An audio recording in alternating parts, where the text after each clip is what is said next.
কি কি হয়েছে গো?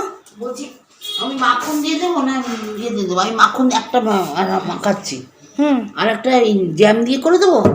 না, জ্যাম দিয়ে খাবো না। এটা আনারসের জ্যাম। ও, এটা আনারসের জ্যাম? না না, থাক, আজকে জ্যাম দিয়ে খাবো না, আজকে তুমি মাখন দিয়ে দাও।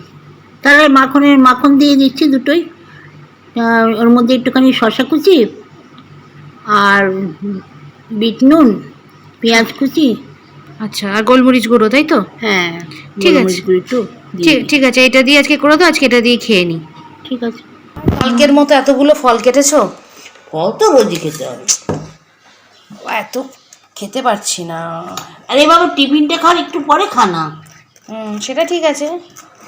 আমাদের আপেল আর মোসাম্বি কেটেছি। আর কি ভালো ফল আছে দেখি। বাতাবি লেবু তো ছিল, আটা ছিল, সব শেষ হয়ে গেছে। মোসাম্বি আর আপেলই আছে এখন। কমলা লেবু আছে না? কমলা লেবু কালকে আমি খেয়ে নিয়েছি। তাহলে কেটে নিয়েছি। সত্যি কথা বলতে কি, শীতকাল মানে কিন্তু বেশি খেতে ইচ্ছে করে কমলা লেবুটাই ইচ্ছে করে, কিন্তু দেখবি আপেলটাই বেশি খাওয়া হয়, কারণ আপেলটা সবসময় সব দোকানেই পাওয়া যায়। হ্যাঁ, এটা অবশ্য ঠিক। তা তুমি আজকে কি কেটেছো? আপেল আর মোসাম্বিটাই কেটেছো, তাই তো? আমরা সাধারণত টিফিন খাওয়ার পর মানে ফলটা খাই, তাতে কি ভালো হজমটা হয়, শরীরের পক্ষে কিন্তু এই সময়টা খাওয়া সবচেয়ে ভালো। কিন্তু দেখবে বন্ধুরা, দুপুরবেলার দিকে কিন্তু এসব খেতে ইচ্ছে করে নুন টুন দিয়ে, তাই না? একদম একদম। আর এখন কি এটার মধ্যে শসা, পেঁয়াজ, বিট নুন সব যাবে। আমি এগুলোই খাবো। আমি কিন্তু এইটা খেতে খুব ভালোবাসি। অবশ্যই আমার পাইনাপেল জ্যামও ভীষণ ফেভারিট, যার জন্যই কিন্তু এই জ্যামটা মানে বাড়িতে রাখা হয়েছে, খুবই ভালো লাগে। মিক্সড জ্যামও খুব পছন্দের ছিল, শেষ হয়েছে এটা রিসেট। ওটা আমার লাল রঙের, তো দেখলেই খেতে ইচ্ছে করে। ওটা ভীষণ দেখলে খেতে ইচ্ছে করে। যাই হোক, তা আজকের বন্ধুরা এটাই আমাদের ব্রেকফাস্ট করছি। এই আমি এক পিস, ও এক পিস, একদম আমাদের এই এক পিস একটু ফল আর সঙ্গে চা। আর বন্ধুরা আর একটা টিপস দিয়ে দিই, স্লাইস ব্রেড খেতে পারো, এই কোয়ার্টার ব্রেড খেয়ে দেখো, কারোর কোনো অম্বল হবে না। যদি কারো অম্বলের সমস্যা থেকে থাকে, অনেক সময় স্লাইস ব্রেড থেকে হতে পারে, কোয়ার্টার ব্রেডটা খেয়ে দেখো, ভীষণ ভালো, কোনো অম্বল হয় না। কারণ কোয়ার্টার ব্রেডটার মানে মেকিং প্রসেসটা পুরোপুরি আলাদা। ওই জন্য একটু সেকে নিয়ে, ভালো করে সেকে নিয়েছি, সেকে নিয়ে এটা বানাই একদম। আর বন্ধুরা, মোটামুটি ব্রেডটা আমাদের রোজকারই খাওয়া। এবার তার সাথে থাকে মাঝে মাঝে জ্যাম, মাঝে মাঝে ফল, মাঝে মাঝে ব্রেড ছাড়াও আমরা খাই, আমরা ছানা মুড়ি খাই। ব্রেডটা আমার মানে আমাদের বেশিরভাগ সকালে কোনো উপায় নেই, তখন আমরা ব্রেডটাই পছন্দ করে নিই আর কি, তাড়াতাড়ি করবার জন্য, কাজে নামতে হবে তো। আর বাকি ছানা ফানা সবই থাকে।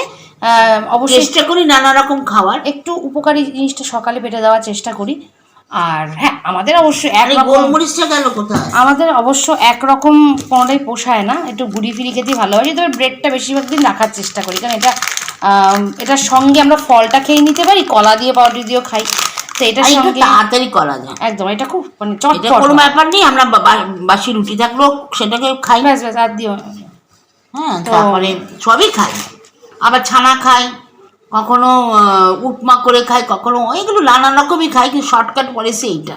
যখন দেখি দেরি হয়ে গেছে, তখন এই টিফিনটা করে ফিনিশ করে রেখে দিই। কেন যখন দেখবে বন্ধুরা ঘুমতে ঘুরতে লেট হয়ে গেছে, অথচ কাজ ঘাড়ের মধ্যে গজগজ করছে, তখন এই শর্টকাট প্রসেসটা করে নিতে পারো। একদম মাখন পাউরুটি দিয়ে একটা স্ন্যাক্স, আর স্ন্যাক্স করলে খেয়ে নিলাম, তাহলে তোমার হজমও তাড়াতাড়ি। একদম, সাথে একটু ফল নিয়ে নেবে, ব্যাস ভাত ছাসে টিফিন হয়ে যায়। চা তো থাকবেই, আর ফলের মধ্যে একটু বিট নুন নিয়ে নেবে।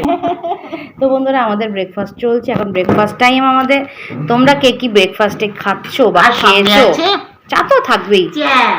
তো তোমরা কি কি ব্রেকফাস্টে খাচ্ছ সেটা কিন্তু জানাতে ভুলো না। কে কি খেতে পছন্দ করো সেটা কিন্তু কমেন্টে জানাতে ভুলো না। আমি কি খেতে পছন্দ করি সেটাও তোমাদের জানাবো একদম। আর যারা আমাদের ইউটিউবে নতুন আছো, তারা ইউটিউব চ্যানেলটা মনে করে সাবস্ক্রাইব করে দিও, ঠিক আছে? এখানে দেখতে পাবে আরও ডেলি কুকিং রেসিপি বিভিন্ন রকম, এবং আমাদের ব্লগ তো পাবেই, দেখতে থাকো না, ভালোই লাগবে আশা করছি। তো সবাইকে একটু টাটা বলে দাও। পরে খাওয়ার সময় মাকে কোনো টাটাই বলানো যায় না, দূর পাগল সব।